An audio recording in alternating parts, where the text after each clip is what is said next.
Hello everybody, my name is Brandon. Welcome back to Cinefessions, where we talk all things media. So I'm back today because we are approaching a brand new month, which means it's time for me to share with you guys everything that I plan to watch and read in the upcoming month. This time, of course, this is my September 2021 TBR and TBW video. So to be read, to be watched piles. Like I said, this is what I'm going to watch and what I'm going to read next month. So I will tell you guys what my TBR is going to be first, and then we will jump over to reviewing or ranking, I guess, my previous month's TBW. So all three films from there. And then we will jump into my letter and prompt TBW game to figure out just what in the world I will be watching in the month of September. So really looking forward to figuring out what I'm going to consume in the upcoming month, and hopefully you guys are as well. If you do enjoy these videos, please give it a like down below. That really does help me out. But with that said, guys, let's not waste any more time at all. Let's dive right into my September 2021 TBR and TBW video.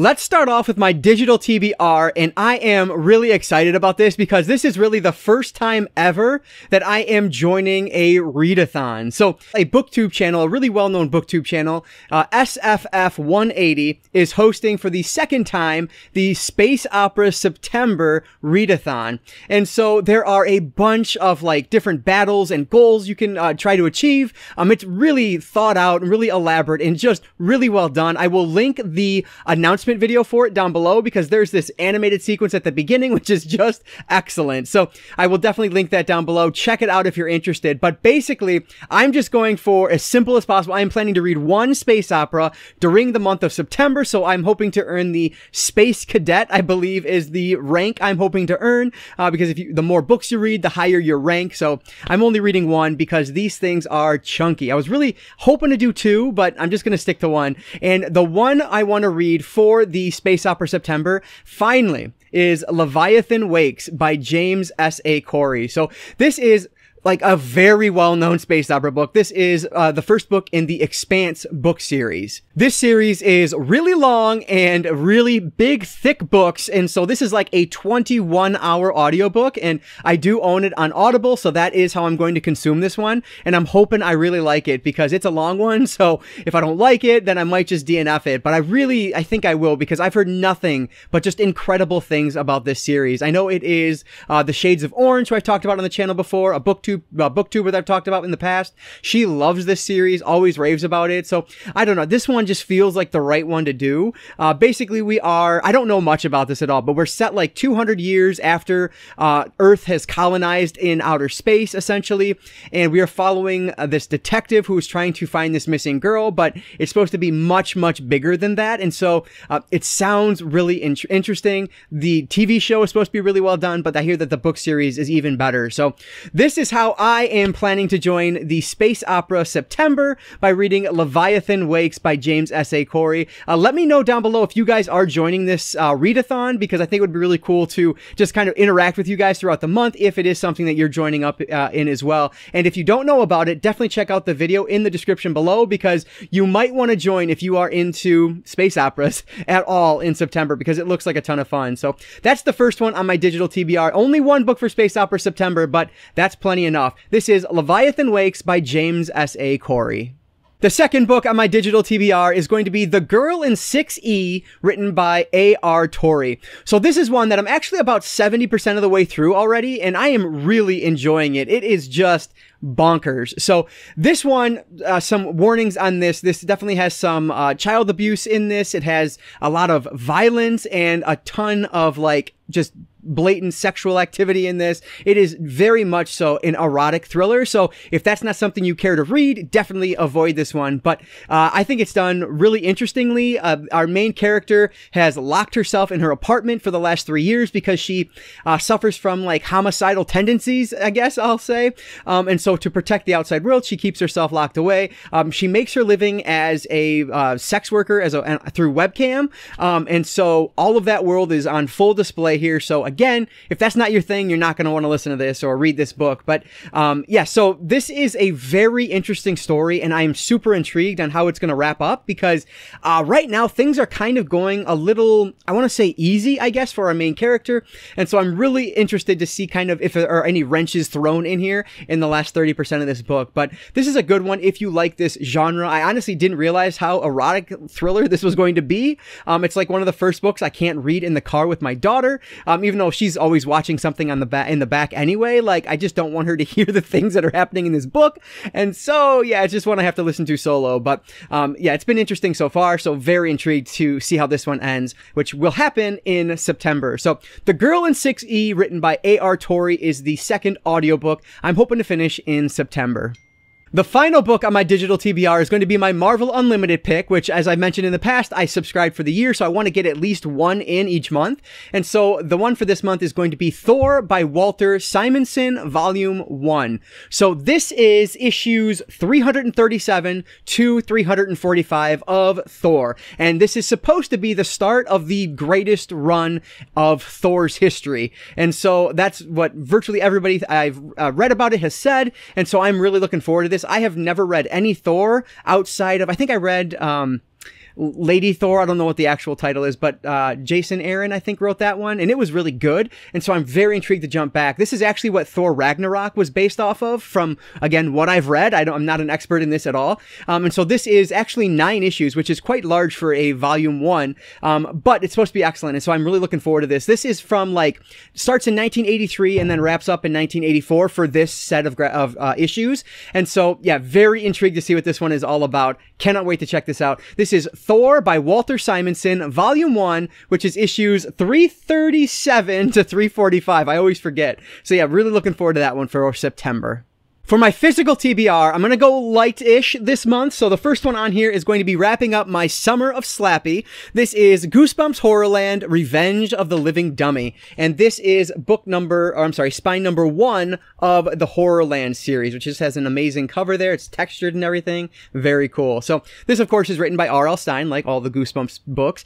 But I have read a ton of Slappy this summer. And so this one will probably end up being the last one I read. It's the last one I think I own, at least that I've checked out, at least, like, to make sure I own it. And so from here, I will kind of just move on and maybe pick it up again next summer when I get back to Slappy, but we'll see what happens. Maybe I'll want to continue after this is done. Who knows?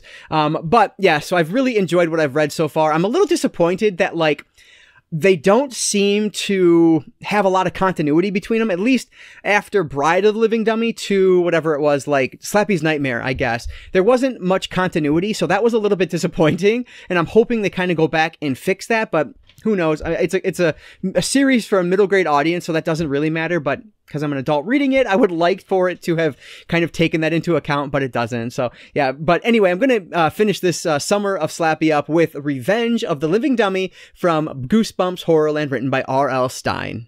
The last book on my TBR is actually related to my 21 pieces of media to consume in 2021 list. So last month I ended up reading New Suicide Squad Volume 1 and Transmetropolitan Volume 1. And both of those were from that list. So the last one I need to read from my graphic novel portion of that list is Black Hole, written by Charles Burns. And so that's what I'm going to do this month. And you can see this is not your typical Volume 1. This is a gigantic, legitimate graphic novel.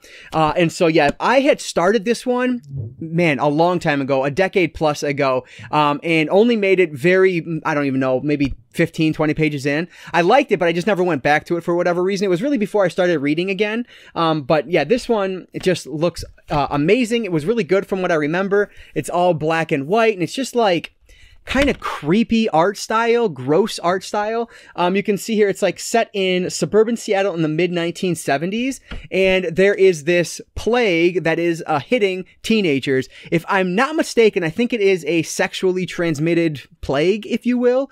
If I'm not mistaken, that might be wrong though. But yeah, this one has just incredible reviews. I've always wanted to read it. I bought this a very long time ago, and so now it's finally time to read Black Hole by Charles Burns, and that'll wrap up all 6 of the graphic novels that were on my 21 pieces list. And so really excited to get through this because that'll be the first one knocked off of my 21 pieces list. So Black Hole by Charles Burns is going to be the last book on my TBR. Okay, so let's jump over to my TBW side of the video, but let's start off by talking about the TBW movies from last month. We have Q, the Winged Serpent, Hitchhiker, and Superman on here. And so I want to first, like I have been doing, just kind of go through these and rank them from my least favorite to my favorite of the previous month. And so at the bottom of the list is a movie I ended up just watching last night. This is Q, the Winged Serpent, and this is from 1982, directed by Larry Cohen. So I did not like this movie. I was really disappointed with it. It promises to be this like giant kaiju action film, fantasy movie of sorts, but there is very little kaiju action in here compared to what you would expect. There is this crime story that's kind of at the heart of at least the first half of it that I just didn't care about at all. It's kind of, the word that kept creeping into my mind while I was watching it is simply incoherent. Like it didn't really feel like it knew what it was doing. The script was all over the place. The characters were just strange. I don't know. They did weird things, weird actions that were written into the script in order to get characters from point A to point B to drive the plot forward. And it just didn't make a lot of sense. I don't know. This was just not a good movie, unfortunately. Like, I really wanted to love this. I love cheesy movies like this, but this one I just didn't love. Now, did I have a bad time watching it? Not really, no. Like, I'm not mad that I watched it. It's just not a good movie by any stretch of the imagination. Probably not one I see myself revisiting, at least without like wanting to show it to somebody, you know, like sitting down with a group of friends or something, maybe showing them. But I don't know. It was not what I was hoping it was going to be. It's like crime, horror, fantasy, sci-fi, and it just doesn't do any of them exceptionally well. And so I don't recommend this one. It is from Shout Factory, as you can see on the side there. So that's why I ended up picking it up. But I don't know. I just was disappointed with it. The cast is really cool. It has a lot of like smaller bit players that you know from other movies that are kind of taking the lead here, and Shaft is in this as well, which is fun. But yeah, I don't know. This one was a disappointment. So I'm putting this one at the bottom of the list, and I ended up giving Q, the Winged Serpent 1 out of 5 stars. So number 2 on my list is going to be my Asylum pick. This is The Hitchhiker. And I think this one was, 2007? Yeah, directed by Lee Scott. So this one, I don't know, like, what was most disappointing about this one was that it went on too far. It went too long, and it kind of hurt itself at the end, because if it would have just ended with this, there's like this climactic shootout scene. If it would have ended there, I think I would have liked it maybe a half a star or a star more than I ended up giving it. But I mean, that said, this is not a terrible movie. I am very happy I watched this one. It is dark, grimy, it is dirty. You feel gross watching it because of the things that happen here. This is another one. There is, you know, sexual assault. There's violence in this. It is a gross movie, but I think it is interesting to watch because I think the acting is better than you might expect from an Asylum film. I think there are really good moments, especially from our titular hitchhiker. I think he does some really interesting things with it that just make the movie work better than it might otherwise.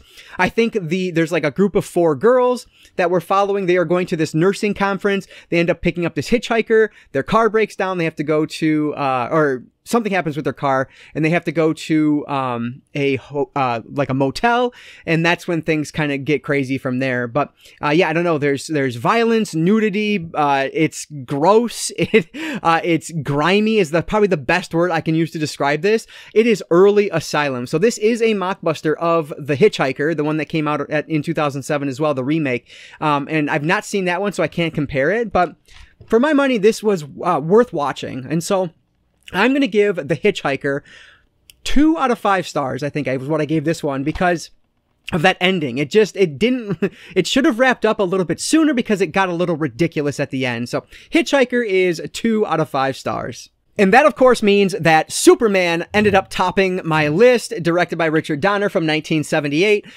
So though this one is topping my list, it actually had little competition, really, because I didn't love Superman. I liked it though. I appreciate it for what it did. Really, Superman was a tale of two halves for me. The first half I found super slow and just kind of a drag to get through. And then there was the interview between Lois Lane and Superman, and that it was a long interview and went on a lot longer than I expected, but it was just so charming and really made me fall for the characters. So I really enjoyed it at that point. And then the second half really took off for me. So I don't know. The first half was just a dud and I was really surprised by it. And then the second half was a lot better. But I think what shocked me most was just how cheesy some of these things were. Like the villain, Gene Hackman, was just so over the top. It almost reminded me of like the Batman television series, which I didn't expect that at all. I thought this was going to be a lot more serious tone, which it does have that, but there's just that little bit of ridiculousness there, that little bit of goofiness in there as well, which, I don't know, I prefer my movies to be, or my superhero movies a little darker, I guess. Like, I love the DC output.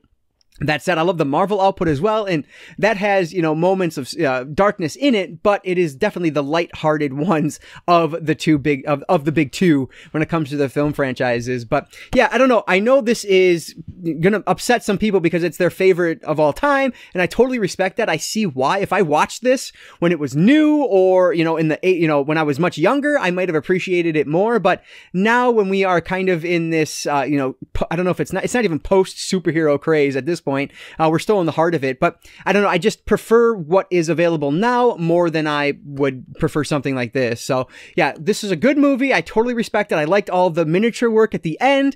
You could definitely tell it was miniature work, so that's fine though. I don't have a problem with that at all. But yeah, again, a tale of two halves. First half was really drab and boring. The second half was great. So I ended up giving Superman from 1978.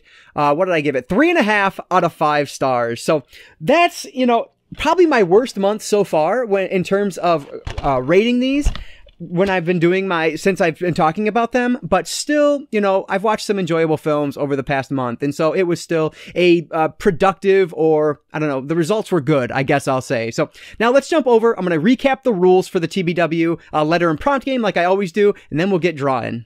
With my letter and prompt game, every month I draw a letter from the Scrabble bag. There's A through Z, 1 copy of each, and then 2 blank tiles. And then I will go to my deck of prompts, as you can see there, and I draw 1 card from my deck of prompts. Then I have to match up that letter with that prompt. So whatever that prompt is, I have to find a movie title that begins with that letter to fit whatever that prompt may have been. I will mention I am now down to 7 prompts and 1 additional Joker card. So that means next month I will have to add in all of the old prompts so that I actually have something to choose from. Some caveats with picking the film. It should be from my physical media collection. Unwatched films are encouraged but not required. I can rewatch something if I choose to. And then if I can't find a film to match that prompt with that letter, I would then continue down the alphabet until I find something that matches first. So if I'm at D, I would move to E, and so on. The letter will go back into the bag, and if I draw it again, it's then a director's first or last name, and then the prompt stays out again until I end up putting it back, like I always say. And this time it will be next month, just because I'm running out of prompts. The only other wild card here is the Joker card. If I draw a Joker card, that's basically a save for a future month. And so if I don't get to a movie for whatever reason, I can cash in one of my Joker cards, and that allows me to save it. Because if I don't watch a movie in the month it's drawn, then I have to unhaul it, which simply means I have to trade it away, give it away, get rid of it some way, somehow out of my collection. So those are like the general gist of the rules. If anything else pops up while we're playing, I'll just explain it as we go. One thing I want to mention is that I do still have my Joker card. I picked this one maybe 3 or 4 months ago and just haven't had to use it yet. So what I'm thinking to kind of spice things up a bit is when I have a Joker card, I'm going to make myself draw an extra film. That way, at least I'm cashing in my Joker card the next month if I don't get to that, but it gives me an additional movie to watch from the game if I so choose. But that way I'm not holding on to a Joker card for so long, because it just gets kind of lame, because the chances of me drawing another Joker in this month are pretty high because there's only 8 cards total and one of those is a Joker. So I have a 1 in 8 chance of drawing a second Joker. So if I end up getting a Joker in the future, I'm just going to make myself draw an extra movie. So this month I will be drawing 4 films rather than 3, which is always exciting. So let's get to it, guys. All right, let's shuffle these up a little bit here and see. All right, so the first one is going to be W. Interesting letter to start with. So let me grab my cards here and give them a quick shuffle. Shuffle-rooney? Shuffle-loomy-noobie? I don't know. Okay, let's just draw one. And there's the Joker. All right, so now I have 2 Jokers.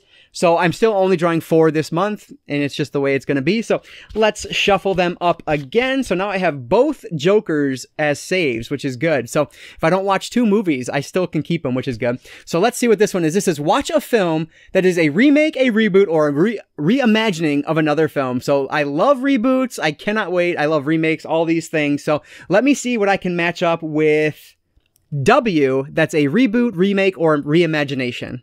All right, a reboot, remake, or reimagining that begins with the letter W. I ended up finding one that some people might say is a stretch, but I'm counting it for this because it is a part of a reboot series, if nothing else. It is part 3 of that series, but that's okay. It starts with a W, and I've not seen this one before. Honestly, this is a little bit embarrassing that I've not seen this yet because the original series is one of my all-time favorites. I love the first 2 films in this franchise, of the reboot franchise. I just haven't watched the 3rd one yet. This is War for the Planet of the Apes from 2017, directed by Matt Reeves. So like I said, I adore these first 2 movies. And frankly, I would really like to watch them again before I watch the 3rd one because it's been so long. So hopefully I'll get to those as well. But if nothing, I will definitely be getting to War for the Planet of the Apes because I've been wanting to watch this for the longest time. I actually was wanting to do like an Apes week here on the channel. It just hasn't come to fruition yet. So I don't know what I'm going to do for that, but at least for this, I am super excited to finally get to this. It's so, like I said, embarrassing that I haven't watched this yet because I love this franchise. So finally, I will wrap up the reboot trilogy for the Planet of the Apes with War for the Planet of the Apes from 2017, directed by Matt Reeves, and I will watch this one on 4K. So W goes back in the bag, and I will draw another one here. Oh, the upside down W. We have the letter M. So let's see what M is going to match up with. Only, 6 cards left in here now, so not a lot of shuffling to do. Let's see what we have. Oh, I'm going to flip it around here. Okay, we got a boutique label pick, and this time we are looking at Vinegar Syndrome. So I'm going to run on over to my Vinegar Syndrome section and see what begins with the letter M. This is a situation where I might have to move down to N, but we will see what happens. So I actually had a lot more options than I expected for my M pick from Vinegar Syndrome. So I ended up going with one that I've not seen yet and looks like one I will probably enjoy. This is Madman, which is an 80s slasher classic, or so it says on the back of the box here. This one is from what year? I don't know if it's going to say the exact year. 1981, it looks like. Yeah, and so this was actually restored from the original, or restored in 4K from the original camera negative. So I'm hoping it looks really good on Blu-ray. Yeah, and this is one of the first Vinegar Syndrome titles I picked up. I think I ended up picking up like a number of them at the same time for my first order from Vincent. And I believe, if I'm remembering right, this was in that order. So I've had this one for quite a while now, and actually it's opened and everything. I just have never watched it. So I figured this would be an excellent pick for my Vinegar Syndrome pick for the letter M, Madman from 1981. All right, so M is back in now. Let's grab one more letter here. Okay, we have the letter D. Let's see what D will match up with. Only 1, 2, 3. There's actually 5 prompts left. So let's see what we have here. We'll go with that one. This is, oh, okay. Start a new film series you've never seen previously. All right, so let me think of a film series that begins with the letter D that I have never seen before. This was a little trickier, a new series that I've not started yet that starts with the letter D. I really only had one option, and we had a 4K option, a Blu-ray option, so why not go DVD? This is Death Wish with Charles Bronson. So this one is from 1974. Now, this is one that I actually picked up recently because I ended up finding the triple pack of this, either at Dollar Tree or Big Lots. I don't remember which one. So I ended up finding this at Disc Replay. So yeah, I've never seen any of these movies in this series before, and they should be fun. It's just an action movie. So yeah, we'll add Death Wish to my TBW for September. Death Wish with Charles Bronson from 1974. And because I do have that Joker, I am going to pick one more movie here. So we'll see what we get with our fourth one. And we have the letter B. So let's see what the letter B is going to match up with. Down to 4 prompts. So we'll see what we have here. All right. So This one is watch a film released in the 1940s. All right, so a pretty simple one. The letter, where'd it go? The letter B from the 1940s. Let's see what I can find. This should surprise nobody that watches this series, but a film from the 1940s that starts with the letter B, we had to go to the Criterion Collection. And so I am going to go with a really recent haul here. This is The Bank Dick with W.C. Fields, and this is from 1940. As you can see on the back there, and it is a short one. It's only 72 minutes, so I have no excuse not to get to this one. Yeah, so this is Criterion Spine number 78, and this is one of those out-of-print DVDs that I found in my, whatever it was, my birthday vlog, I guess it was. So yeah, a really cool find, and now I get to watch it. So, The Bank Dick with W.C. Fields from 1940, and that's going to be the last one on my TBW here. So let's recap real quick. We have 4 movies this month: The Bank Dick, Death Wish, Madman, and Dawn. No, not Dawn. War for the Planet of the Apes. So should be a very interesting mix of movies for this month. So next month, I will put all the prompts back into the deck, and if you're interested, the other 3 were watch the longest film in your physical collection from the letter chosen.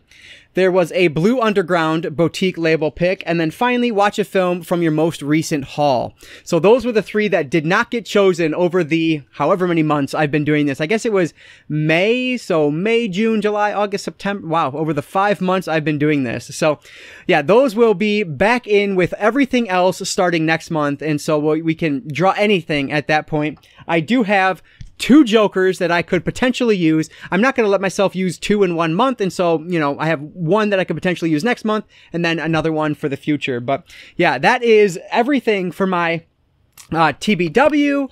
My TBR, I'm not going to pick them up. It's big graphic novel and a middle grade book. So hopefully you guys enjoyed this one. Let me know down below, what have you read out of this? What have you watched out of the ones I'm about to watch? Let me know what you think is the best and the worst out of the bunch. I always appreciate all your comments, so thank you for all that support. As always, if you guys did enjoy this video, please give it a like down below. That really does help me out. And like I always say, I don't just talk one media type, I talk all things media, be it books, movies, manga, graphic novels, video games. If it's media related, I'm interested in it, and if you are too, you might consider subscribing.